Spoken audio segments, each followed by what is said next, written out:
നമസ്കാരം സുഹൃത്തുക്കളെ, എല്ലാവർക്കും ഗ്രീൻ ടെക് യൂട്യൂബ് ചാനലിലെ പുതിയൊരു വീഡിയോയിലേക്ക് സ്വാഗതം. ഞാൻ അനീഷാണ്. അപ്പോൾ ഇന്ന് ഞാൻ വന്നിരിക്കുന്നത് നമ്മുടെ ഒരു വർഷം മുമ്പേ ഞാൻ ഇലക്ട്രിക് ബുള്ളറ്റിൻ്റെ ഒരു വീഡിയോ ചെയ്തിട്ടുണ്ടായിരുന്നു. അപ്പോൾ അത് ഒരുപാട് പേര് കണ്ടു. അപ്പോൾ പല ആൾക്കാർ ഇപ്പോഴും ചോദിക്കുന്നുണ്ട്, സാറേ ഇലക്ട്രിക് ബുള്ളറ്റ് ഇപ്പോഴും ഉണ്ടോ, അല്ലാതെ അത് സാറിൻ്റെ വെറും പ്രോജക്റ്റ് ആയിരുന്നോ, അത് ഇടയ്ക്ക് സാറ് വേറെ കൺവേർട്ട് ചെയ്തു, അപ്പോൾ അതിൻ്റെ കാര്യങ്ങളൊക്കെ ചോദിച്ചു.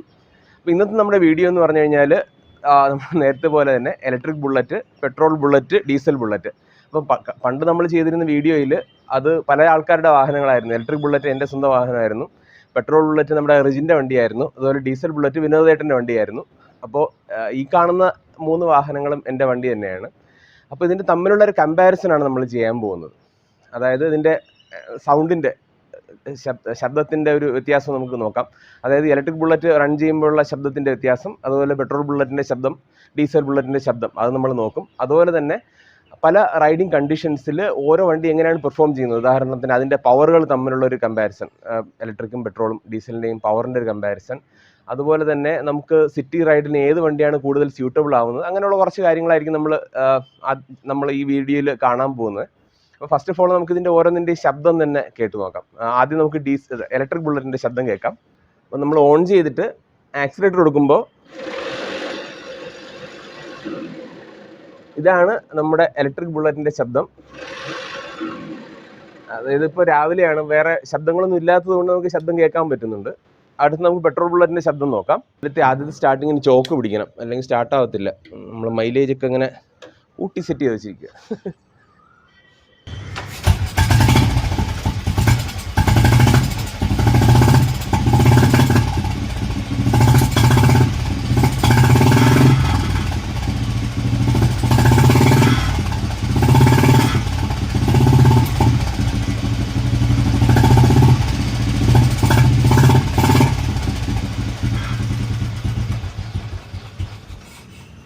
ഇതാണ് നമ്മുടെ പെട്രോൾ ബുള്ളറ്റിൻ്റെ കഥ.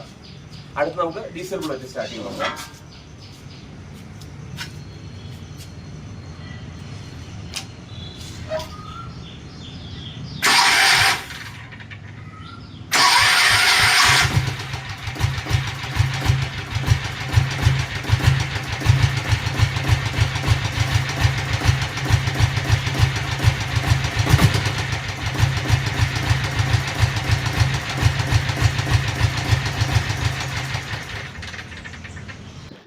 അടുത്തതായിട്ട് നമുക്ക് ഇതിൻ്റെ ഓരോന്നിൻ്റെയും പവറിൻ്റെ വിശേഷങ്ങൾ നോക്കാം. നമുക്ക് ആദ്യമായിട്ട് ഇലക്ട്രിക് ബുള്ളറ്റിൻ്റെ പവർ എന്ന് പറഞ്ഞു കഴിഞ്ഞാൽ, ഓക്കെ, നമുക്ക് റാങ്കിങ് അടിസ്ഥാനത്തിൽ തന്നെ പോവാം. അപ്പോൾ ഈ 3 വാഹനങ്ങളിലും ഏറ്റവും കൂടുതൽ പവർഫുൾ ആയിട്ടുള്ള നമ്മുടെ പെട്രോൾ ബുള്ളറ്റാണ്. അപ്പോൾ പറഞ്ഞു വരുമ്പോഴേക്കും 18 bhp ആണ് ഇതിൻ്റെ പവർ, പഴയ മോഡൽ ബുള്ളറ്റിൻ്റെ. എന്നാൽ അതെനിക്കൊരു കൺഫ്യൂഷനുണ്ട്. അതായത് എൻ്റെ കയ്യിൽ അത് പണ്ടത്തെ പെട്രോൾ ബുള്ളറ്റായിരുന്നു, ഇലക്ട്രിക് ബുള്ളറ്റ് നമ്മൾ കൺവേർട്ട് ചെയ്തത്. അപ്പോഴേക്കും അതിൻ്റെ RC ബുക്കിൽ പണ്ട് എഴുതിയിരുന്ന 3.46 HP എന്നാണ് പണ്ട് എഴുത്തായിരുന്നു, RC ബുക്കായിരുന്നു. അപ്പോൾ അതിൽ എഴുതിയാണ് നമ്മുടെ പവറൊക്കെ തരുന്നത്. അപ്പോൾ അതിൻ്റെ പവർ 3.46 HP ആയിരുന്നു. ഞാനത് സൈഡിൽ കാണിച്ചിരിക്കാം. ഈ വാഹനത്തിൻ്റെ പെട്രോൾ ബുള്ളറ്റിൻ്റെ പവർ 18 HP ആണ്. അതുപോലെ തന്നെ ഡീസൽ ബുള്ളറ്റിൻ്റെത് 5 HP ആണ്. ഇതിലിരിക്കുന്നത് കയറ്റിയ എഞ്ചിനാണ്. ശരിക്കും ഇത് റോയൽ എൻഫീൽഡ് ടോറസ് അല്ല, എഞ്ചിൻ കയറ്റിയ ഒരു വാഹനമാണ്. അപ്പോൾ ഇതിന് പൊതുവെ വരുന്ന 5 HP എഞ്ചിനാണ് വരുന്നത്. ഇതിൽ തന്നെ ടോറസ് ആകുമ്പോഴേക്കും 6.5 HP എഞ്ചിനാണ് വരുന്നത്. അപ്പോൾ റാങ്കിങ് ഫസ്റ്റ് ഇതിനും സെക്കൻഡ് ഇതിനും തേർഡ് ഇലക്ട്രിക് ബുള്ളറ്റിനുമാണ്. ഓക്കെ, അടുത്തതായിട്ട് റിലയബിലിറ്റിയുടെ ഭാഗം പറയുകയാണെന്നുണ്ടെങ്കിൽ ഏറ്റവും റിലയബിൾ ആയിട്ടുള്ള വാഹനം ഡീസൽ ബുള്ളറ്റാണ്. അപ്പോൾ ഒരുപാട് പേര് വീഡിയോ കാണുമ്പോഴേക്കും എന്നെ എതിർക്കാൻ സാധ്യതയുണ്ട്. പക്ഷേ എന്നിരുന്നാലും ഏറ്റവും റിലയബിൾ ആയിട്ടുള്ള ഒരു വാഹനം എന്ന് പറഞ്ഞു കഴിഞ്ഞാൽ ഡീസൽ തന്നെയാണ്. അത് കഴിഞ്ഞിട്ട് ആണ് പെട്രോൾ ബുള്ളറ്റ് വരുന്നത്, അത് കഴിഞ്ഞിട്ടാണ് ഇലക്ട്രിക് ബുള്ളറ്റ് വരുന്നത്. അതിൻ്റെ കാര്യം കൂടെ ഞാൻ പറയാം. ഈ ഒരു എഞ്ചിൻ എന്ന് പറഞ്ഞു കഴിഞ്ഞാൽ ഏറ്റവും റിലയബിൾ ആയിട്ടുള്ള ഒരു എഞ്ചിനാണ്, യൂണിവേഴ്സലി അക്സെപ്റ്റഡ് ആയിട്ടുള്ള, അതായത് ഇൻഡസ്ട്രിയൽ എഞ്ചിനാണ്. അതായത് വളരെ അഡ്വേഴ്സ് ആയിട്ടുള്ള വർക്കിംഗ് എൻവയോൺമെൻറ്റിൽ പോലും വളരെ സ്മൂത്തായിട്ട് വർക്ക് ചെയ്യുന്ന വളരെ പവർഫുൾ ആയിട്ടുള്ള ഒരു സാധനമാണ് ഇത്. നമ്മുടെ ഗരുഡ ഓട്ടോറിക്ഷയിൽ, അതുപോലത്തെ ഓട്ടോറിക്ഷയിൽ നമ്മൾ ഈ ഒരു എഞ്ചിൻ കണ്ടിട്ടുണ്ട്. അതുപോലെ തന്നെ കരിമ്പ് ജ്യൂസ് അടിക്കുന്ന നമ്മൾ കണ്ടിട്ടുണ്ടാവും. രാവിലെ കരിമ്പ് ജ്യൂസിൻ്റെ ആ ഒരു മെഷീൻ ഓൺ ചെയ്ത് വെച്ച് കഴിഞ്ഞാൽ രാത്രി ആയിരിക്കും ഓഫ് ചെയ്യുന്നത്. അതായത് 24 മണിക്കൂറും ഓൺ ചെയ്തിട്ട് കഴിഞ്ഞാലും വർക്ക് ചെയ്യാൻ കപ്പാസിറ്റിയുള്ള വളരെ വർക്കഹോളിക് ആയിട്ടുള്ള ഒരു എഞ്ചിനാണ് ഇതിലുള്ളത്. അതുകൊണ്ട് തന്നെ ഏറ്റവും റിലയബിൾ ആയിട്ടുള്ളൊരു വണ്ടിയും ഈ ഡീസൽ ബുള്ളറ്റ് തന്നെയാണ്. നമുക്ക് ധൈര്യമായിട്ട് എവിടെ വേണമെങ്കിലും എടുത്തുകൊണ്ട് പോകും. പക്ഷേ പല ആൾക്കാരും തെറ്റിദ്ധാരണ കൊണ്ട് പറഞ്ഞ ഡീസൽ ബുള്ളറ്റ് നിങ്ങൾ അങ്ങ് കൊണ്ടുപോയി കഴിഞ്ഞാൽ വിട്ടുതെറിക്കുക അങ്ങനെയാണെന്ന് പറയും. ഒന്നുമല്ല, ഏറ്റവും റിലയബിൾ ആയിട്ടുള്ളത് നമ്മുടെ ഡീസൽ ബുള്ളറ്റാണ്.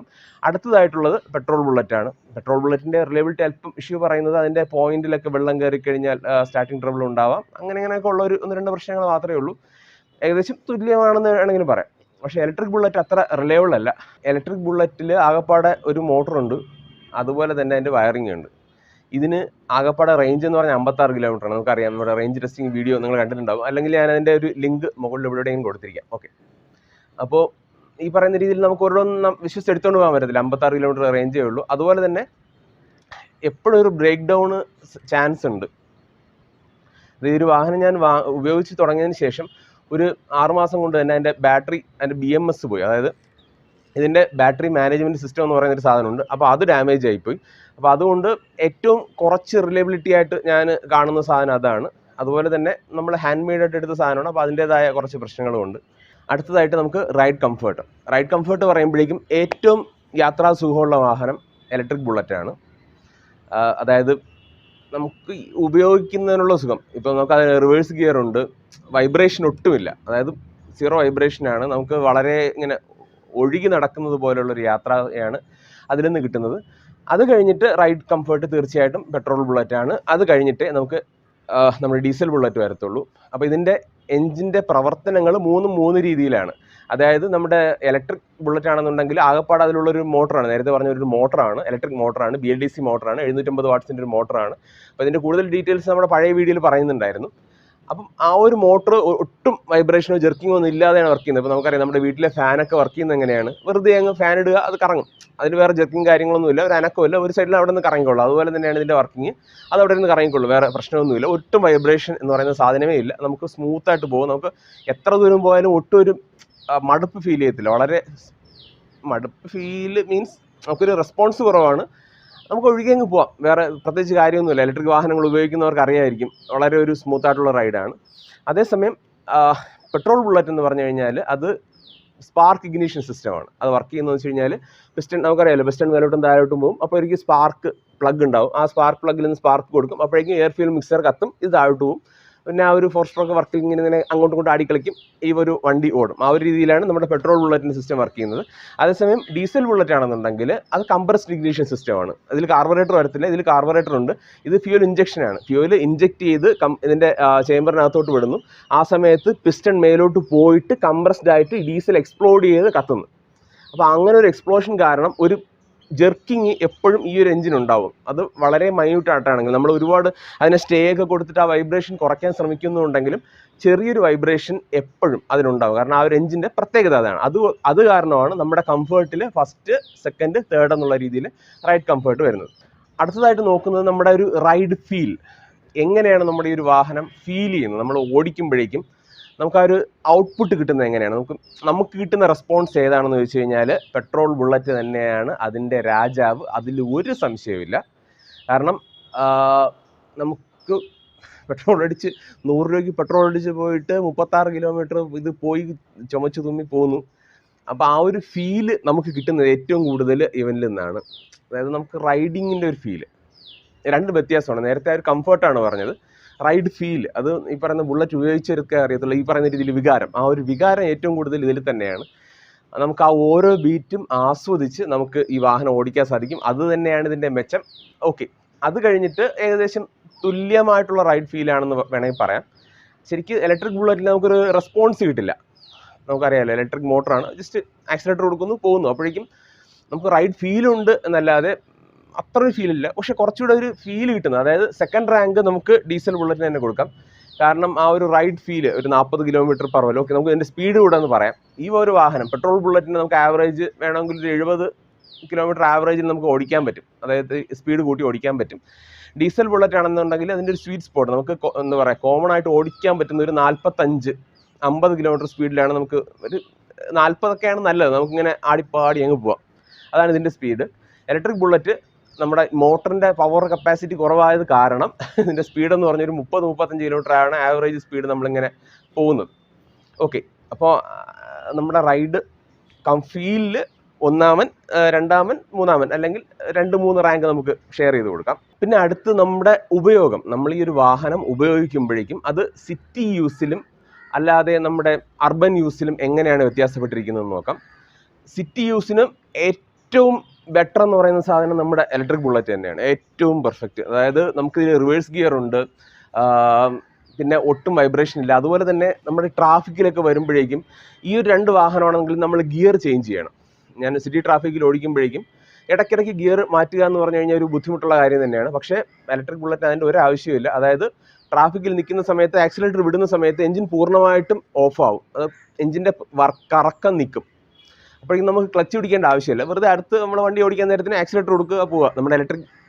നമ്മുടെ ആക്റ്റീവ സ്കൂട്ടേഴ്സ് ഓടിക്കുന്ന ആൾക്കാരും ഇലക്ട്രിക് വാഹനങ്ങൾ ഓടിക്കുന്നവർക്കും ഞാൻ ഈ പറഞ്ഞ കാര്യം മനസ്സിലായിട്ടുണ്ടാവുമായിരിക്കും. അതേസമയം ഈ 2 വാഹനമാണെന്നുണ്ടെങ്കിൽ നമ്മൾ കണ്ടിന്യൂസ് ആയിട്ടുള്ള ഗിയർ ചേഞ്ചിങ് വേണ്ടി വരും. ഫസ്റ്റ് സെക്കൻഡ് തേർഡ് അങ്ങനെ മാറി മാറി ഓടിക്കേണ്ടി വരും. അതുപോലെ തന്നെ ട്രാഫിക്കിൽ നമ്മൾ ക്ലച്ചും പിടിച്ചും കൊണ്ട് നിൽക്കേണ്ടി വരും. അപ്പോൾ അതൊരു ഡിസ്കംഫർട്ടാണ്. അപ്പോൾ അതുകൊണ്ട് സിറ്റി റൈഡിൽ ഏറ്റവും ബെറ്റർ നമ്മുടെ ഇലക്ട്രിക് ബുള്ളറ്റ് തന്നെയാണ്. അത് കഴിഞ്ഞ് ശരിക്കും പെട്രോൾ ബുള്ളറ്റല്ല, എളുപ്പം ഡീസൽ ബുള്ളറ്റാണ്.